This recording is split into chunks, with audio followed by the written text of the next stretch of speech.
Well, my stepfather, Ted Andrews, was a tenor, and he and my mother had a vaudeville act, and quite by a sort of freak accident, I think my stepfather felt that giving me some singing lessons would give me something to do, especially during the end of World War II when my school was closed and there wasn't much to do and I was probably horribly underfoot and so on.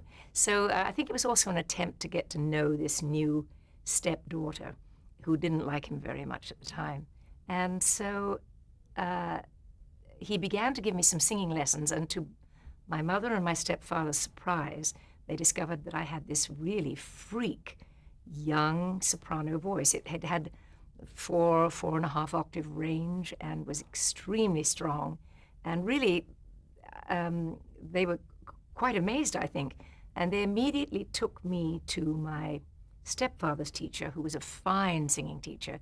And she very sweetly said, I was 8, I think, at the time. She said, bring her back to me when she's 12 or 14. Let her be a child for a while longer.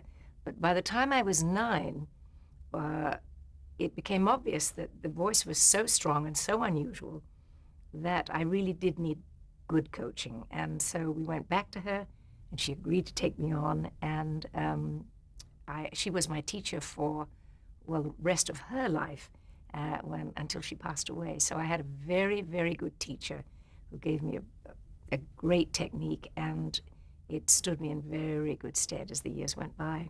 Where did you perform? Well, in the beginning, my debut, my real big debut, although I would appear with my father and my stepfather and my mother in their vaudeville act as a kind of surprise item during the school holidays sometimes and things like that.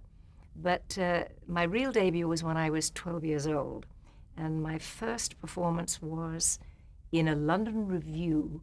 I was in it for a year. I sang one song only, and I came up out of the audience as if I were a little girl seeing the show for the first time.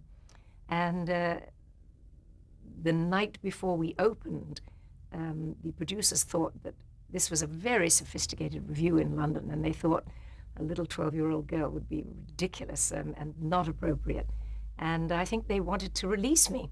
And my mother and my stepfather and their agent and everybody else descended on the poor producers and said, "My God, you can't do this.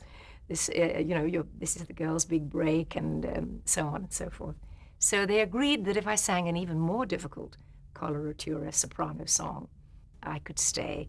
And the night that we opened, by extreme good fortune, my aria, my single one song, coming up out of the audience and saying, "I sing, and would you like to sing for us, little girl?" "Yes, I'd love to. I'd like to sing the Polonaise from Mignon." And then I launched into this huge operatic aria, Twice Nightly, and stopped the show on opening night. And everybody was hugely surprised, and the press followed me home, and it was the beginning of my early career. I've really had 3 careers, one in vaudeville, one on Broadway, and one in Hollywood, and nobody could have been more lucky.